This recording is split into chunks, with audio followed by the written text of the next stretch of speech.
La Seconde Guerre mondiale a touché pratiquement tous les aspects de la vie américaine.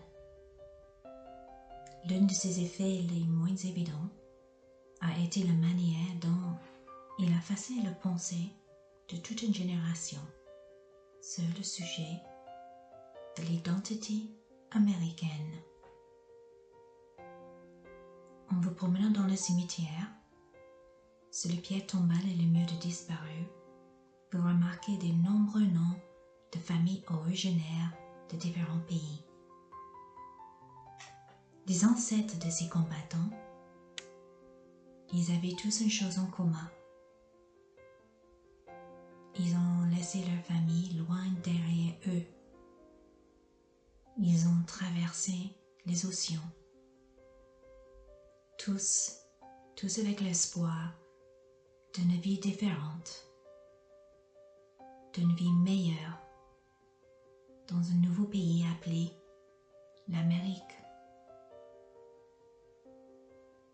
Aujourd'hui, nous allons découvrir la vie de quelques descendants de ces immigrés enterrés ici. Nous commencerons dans le carré A avec l'histoire d'Andrew, dont les ancêtres ont vécu aux États-Unis bien longtemps avant même sa découverte par les Européens.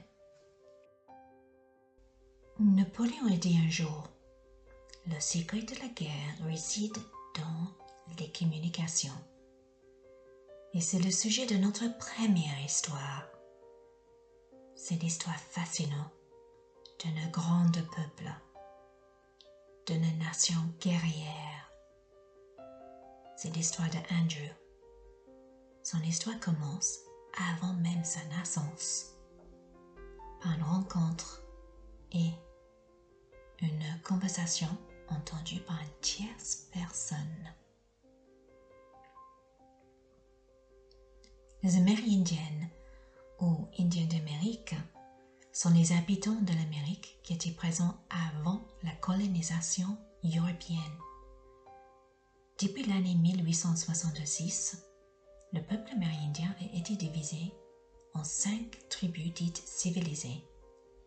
Ils sont les Cherokees, les Muskogees, les Chickasaws, les Seminoles et les Choctaw. À la veille de la Première Guerre mondiale, la cohabitation entre les Amérindiens et les Amériques est vraiment très difficile. Les Américains doutent de la loyauté et leur refusent la citoyenneté. La seule chose dont ils ne se doutent pas est leur capacité à se battre. Car, depuis l'époque coloniale, les Indiens ont prouvé de nombreuses fois qu'ils étaient des grands guerriers. Ainsi, lorsque les États-Unis entrent en guerre en 1917, les Indiens sont naturellement devenus une source de main-d'œuvre pour la machine de guerre américaine. La Première Guerre mondiale fait rage en Europe. L'armée allemande semble invincible. Les forces allemandes parlent parfaitement l'anglais et les conséquences sont catastrophiques car ils peuvent, avec une facilité inquiétante, intercepter et décrypter les codes de l'armée américaine et connaître l'emplacement des troupes et les plans militaires. Octobre 1918 et on est à mi-chemin de la sanglante bataille de 47 jours dans la forêt d'Argonne en France. Solomon Louis, un jeune doughboy, comme on appelait les soldats américains, rencontre par hasard quelqu'un de sa tribu, son copain, Mitchell. Solomon et Mitchell sont très heureux de se retrouver et commencent à parler. Un officier américain se tenant à proximité les entend et constate qu'il ne peut pas comprendre leur langage et réalise soudain que s'il ne peut pas les comprendre, mais l'ennemi non plus. Il leur demande s'ils connaissent des autres soldats qui parlent leur langue. Mais bien sûr, ils en connaissent des autres. On totalise 19 Indiens Choctaw qui parlent couramment la langue Choctaw et aussi l'anglais. Ils forment aussitôt la première unité de code militaire et utilisent leur langage complexe en tant que code militaire pour les forces armées américaines.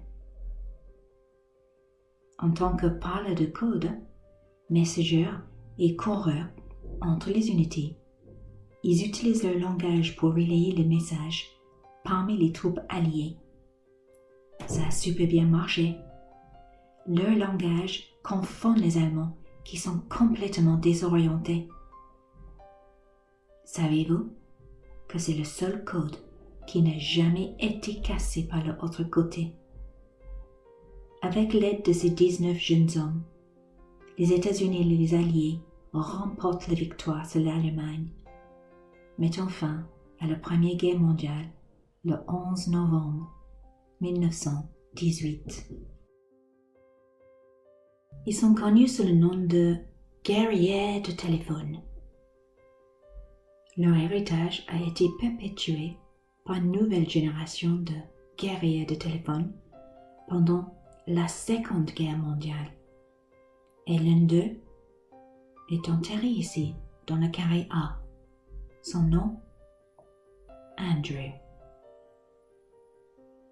Andrew est né dans une famille aimante, au milieu de 4 sœurs, Julia, Ruth, Wilma et Caroline, et d'un frère, Leo, avec qui il est très proche. À la maison, ce n'est pas l'anglais qui est parlé, mais le Choctaw.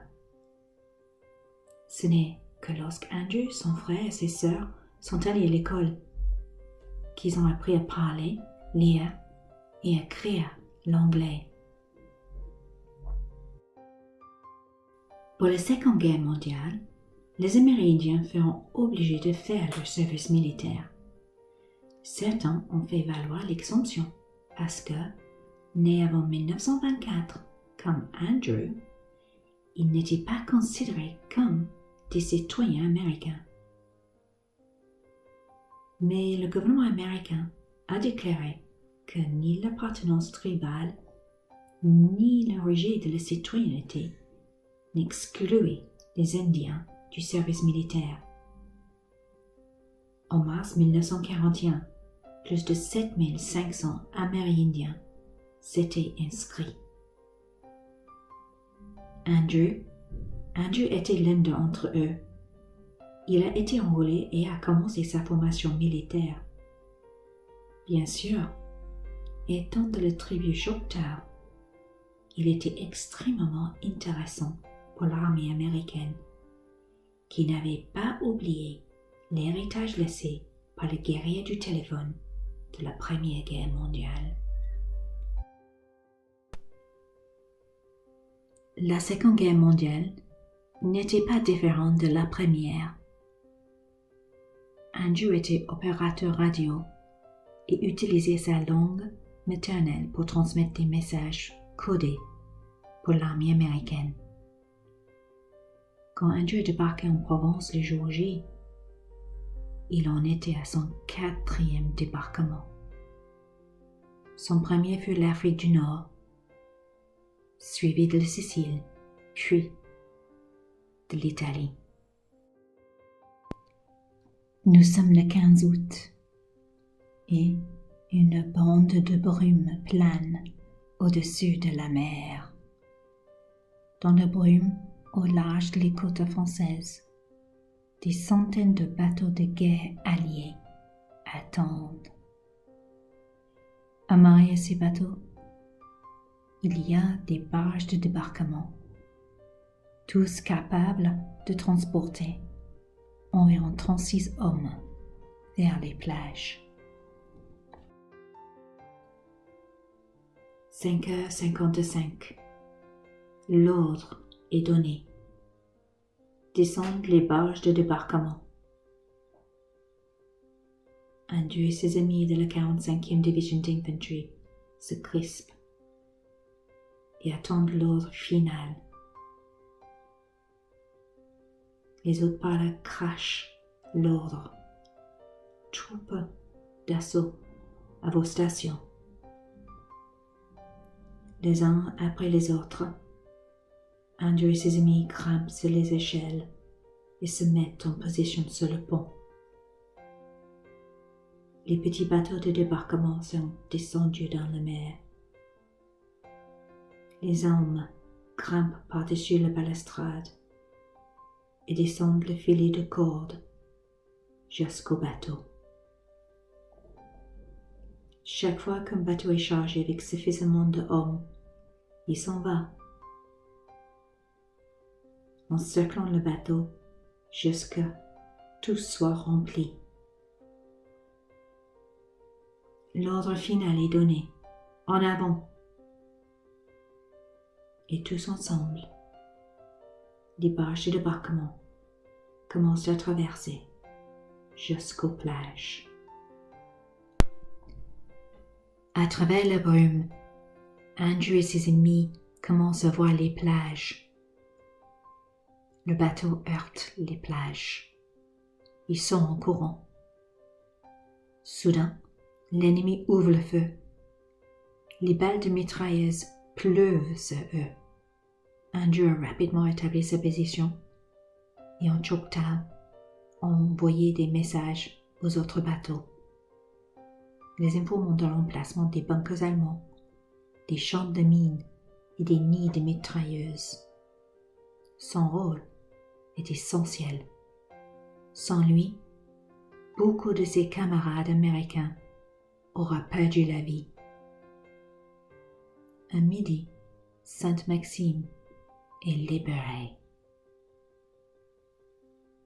5 jours plus tard, le 45e Division d'Infanterie est à une centaine de kilomètres à l'intérieur des terres, près de Aix-en-Provence, à côté d'un petit village appelé Pérols.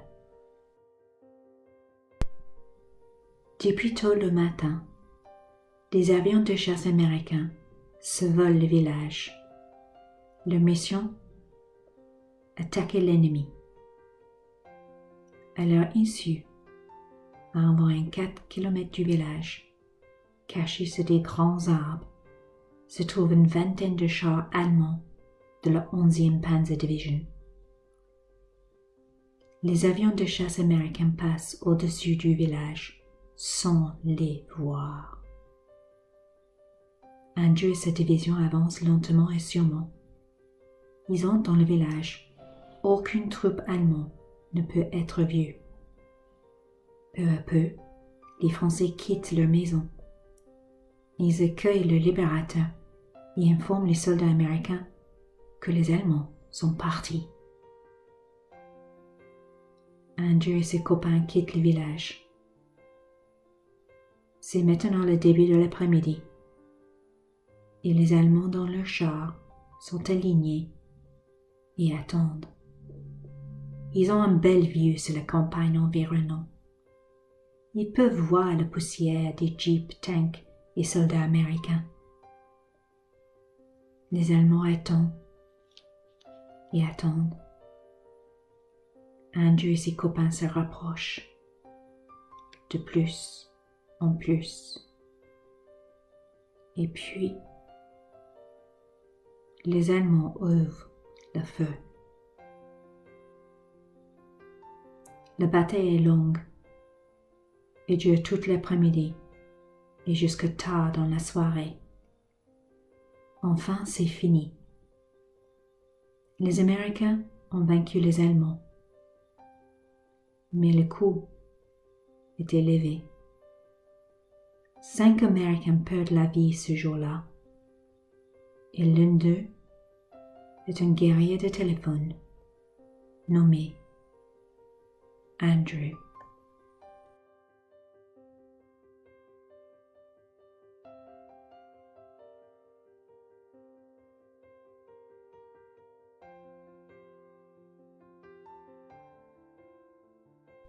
Les États-Unis est un pays très diversifié et avec la Seconde Guerre mondiale, tout le pays est entré en guerre. Qu'importe vos origines, que vous soyez un homme ou une femme. Le soldat Ellie avait un sourire, des paroles bienveillantes et volé parmi les hommes. Le soldat Ellie a aidé et soigné 3500 jeunes Américains qui combattaient à l'étranger. Elle s'appelle Alida Lutz, et ceci est son histoire.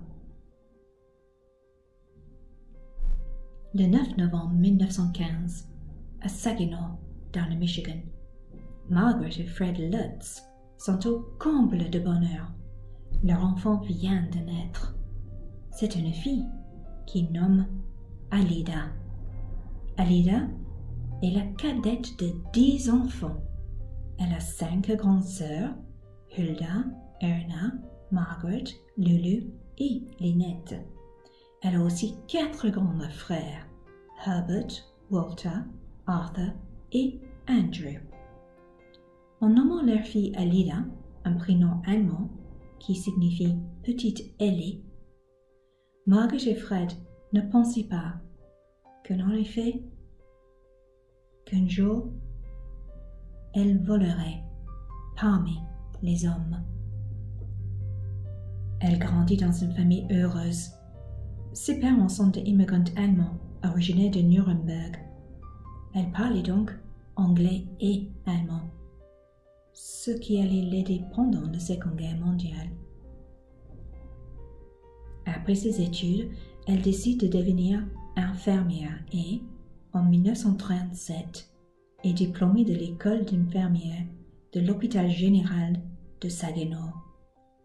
C'est une jeune femme populaire et athlétique. Elle adore jouer au tennis, danser, jouer au bowling et, en hiver, fait du patin à glace. Une fois son diplôme en poche, elle trouve immédiatement du travail dans l'hôpital de sa ville natale. Avec l'arrivée de la Seconde Guerre mondiale,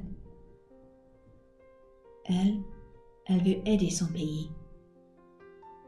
Elle entre donc, en février 1942, dans le tout nouveau corps infirmière de l'armée. Elle passe les premiers mois à travailler en tant qu'infirmière à l'hôpital militaire de Selfridge Field à Mount Clemens dans le Michigan. Elle écrit souvent à sa famille et, dans ses premières lettres, elle décrit son lieu de vie, son travail à la base, ses pensées sur l'armée.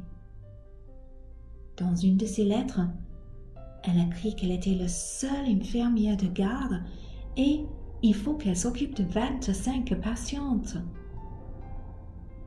Elle sait que sa charge de travail va augmenter, car de plus en plus d'infirmières étaient envoyées outre-mer. On demande à toutes les infirmières de Selfridge Field de se porter volontaires pour être infirmières d'évacuation aérienne.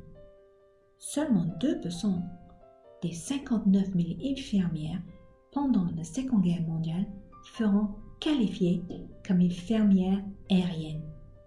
Et bien sûr, Alida fut l'une d'entre elles.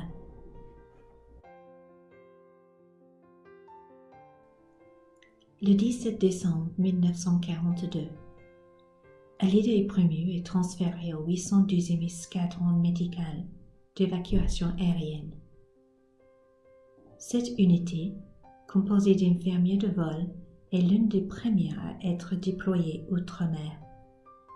Elles n'auront même pas le temps d'obtenir le diplôme, car elles étaient désespérément attendues pour l'évacuation des victimes de guerre.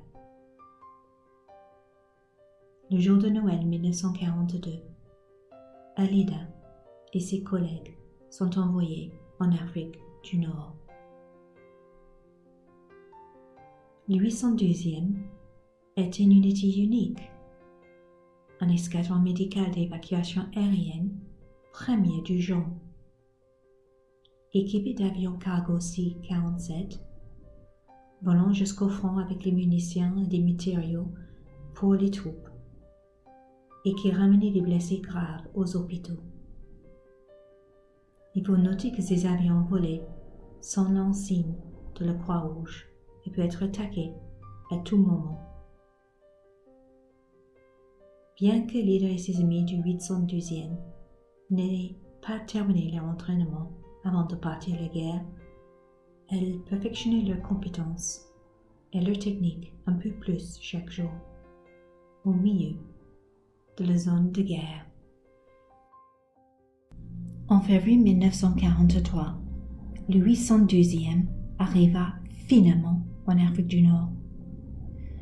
Après avoir passé la première nuit dans 2 villas vides, allongées sur le sol dur dans leur sac de couchage, elles découvrent Mud Hill, un village de tentes posé sur la terre battue.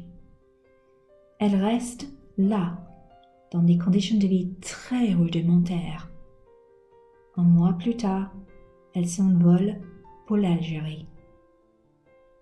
Après l'invasion d'Afrique du Nord en novembre 1942, le besoin d'évacuer les blessés devient critique. Quand le 812e arrive, ces infirmières entrent dans l'histoire en étant les premières infirmières de vol et entrées dans une zone de combat.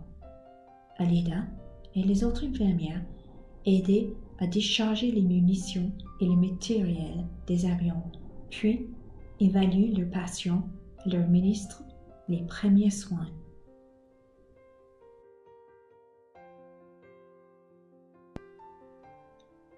Les mois passent. En juillet 1943, il leur est soudain ordonné de déménager à nouveau. Cette fois en Tunisie, où le 812e allait aider à la campagne sicilienne. La vie est dure. Les infirmières sont très occupées avec leur mission quotidienne d'évacuation médicale. Septembre 1943, elles prennent la direction de la Sicile. Les infirmiers de la 812e se font remarquer par les Siciliens, car il était rare de voir les femmes en pantalon et en uniforme. L'évacuation aérienne de Salerno commence le 17 septembre. 7 jours plus tard, l'Italie capitule. Alida et ses amis resteront là jusqu'en mai 1944, aidant à la campagne d'Italie. Puis, encore une fois, elles partent. Cette fois-ci à Naples. De là, Alida aidait à évacuer les soldats blessés et mourants. Certains jours, elle faisait plusieurs missions d'évacuation en un jour, arrivant et repartant rapidement. Juillet 1944. Ce fut cette fois à Rome que le 812e amène les soldats blessés pendant les batailles en Italie. Puis, à partir de mi-août, elle commence à évacuer les blessés de la campagne du sud de la France. Fin octobre 1944, Alida et les autres infirmières sont à Istres, non loin de Marseille. Il fallut évacuer les soldats blessés dans le nord de la France. Le 1er novembre 1944, Alida effectue une de ses missions d'évacuation. Elle s'envole de Istres en direction de Belfort. Elle charge 15 patients dans l'avion. L'avion décolle dans une brume glacée mêlée de neige. Le pilote y prend la mauvaise direction et, non loin de Saint-Étienne, s'écrase sur une montagne. Il n'y a eu aucune survivant.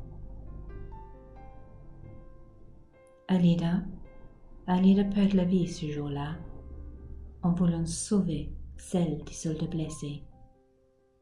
Elle était aimée par tous et sa perte fut un grand choc.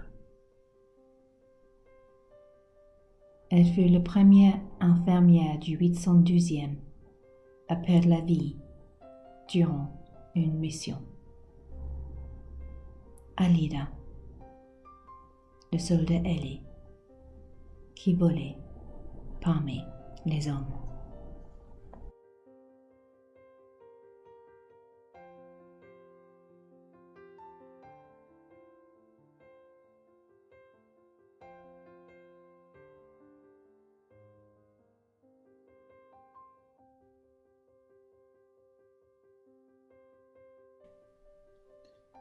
En 1776, aux États-Unis, John Adams, Benjamin Franklin et Thomas Jefferson étaient déterminés à former une nation à partir d'un ensemble d'États.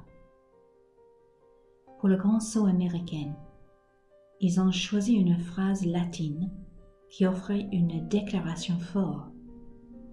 E pluribus unum. L'union fait la force. Les générations d'Américains commémorées ici, dans le cimetière américain de Draguignan, étaient tous issus de milieux culturels et d'ethnies très différents. Une véritable diversité culturelle. Ils étaient nombreux et ils ont formé une identité commune. Comme leurs ancêtres, ils ont laissé leur famille et leur vie derrière eux.